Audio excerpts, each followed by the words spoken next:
Hey everyone, welcome to The Explainer. Today, we're diving straight into something that honestly gets brushed off way too often as just some strict school rule. But really, it's this deeply fascinating, absolutely crucial principle of professional integrity. We're talking about report writing skills, specifically how to understand and completely avoid plagiarism. Whether you're drafting a corporate report, publishing your research, or finishing up a term paper, mastering this is just non-negotiable for your success. So let's jump right in and unpack the whole shebang. You know, we really need to stop looking at plagiarism as just a technical formatting error or some minor academic slip-up, because at its core, it's intellectual theft, literally. When you strip away all that dry academic jargon, it's just the act of taking something someone else worked incredibly hard to create and then claiming it as your own. Framing it this way right out of the gate really helps us grasp the sheer gravity of what we're dealing with here. So here's our roadmap for today. 1. Defining intellectual theft. 2. The foundation of knowledge. 3. The real-world consequences. And 4. Exactly how to avoid plagiarism. Section 1. Defining intellectual theft. Let's get into it. Okay, if we look at how major authorities like the Oxford English Dictionary, Webster's, and the Council of Writing Program Administrators define this, a really clear unified theme pops up.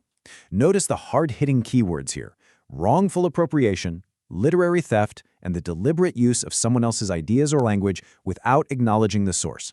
Right? It's not just about copying text word for word. It's about purloining an idea, slapping your name on a derived product as if it's brand new, and totally failing to give credit where credit is strictly due. That absolute lack of acknowledgement is the real kicker here.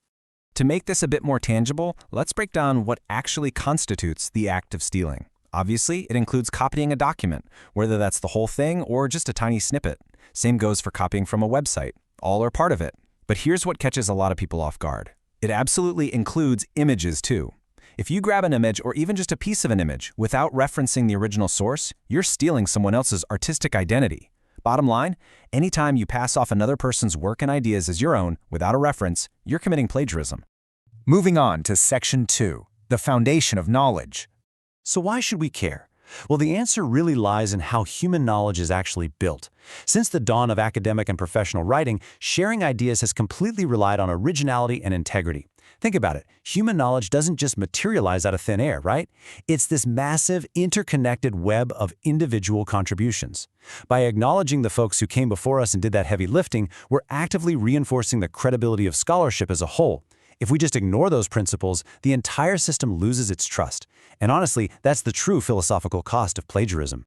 Which brings us to Section 3, the real-world consequences.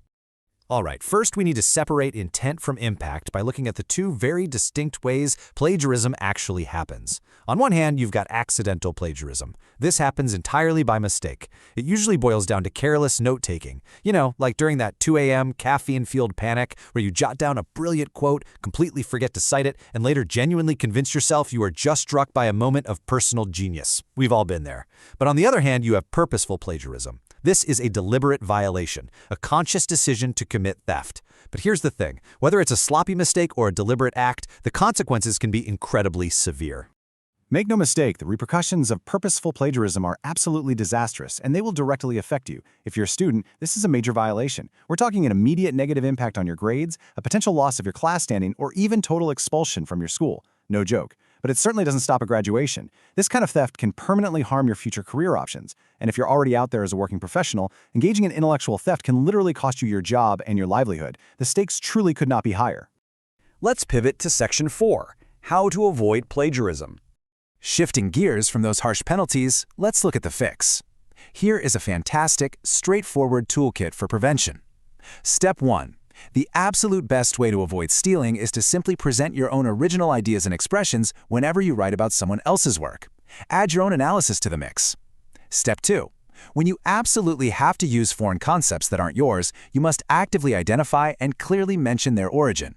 And Step 3, you've got to properly frame that outside information by either quoting it perfectly or paraphrasing it carefully. And it always needs to be tied to a source. Let's get really specific here so there's zero confusion.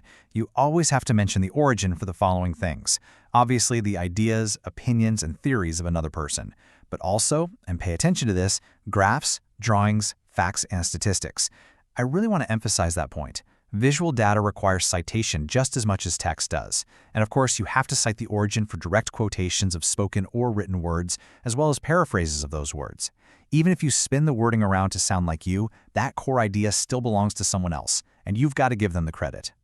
And when you do decide to drop in a direct quotation, there are some strict mechanics you need to follow to keep yourself credible and safe. Basically, there are 3 conditions for proper quotation. Number 1, format it correctly. That means either integrating it as in text or setting it apart as a block text for those longer passages.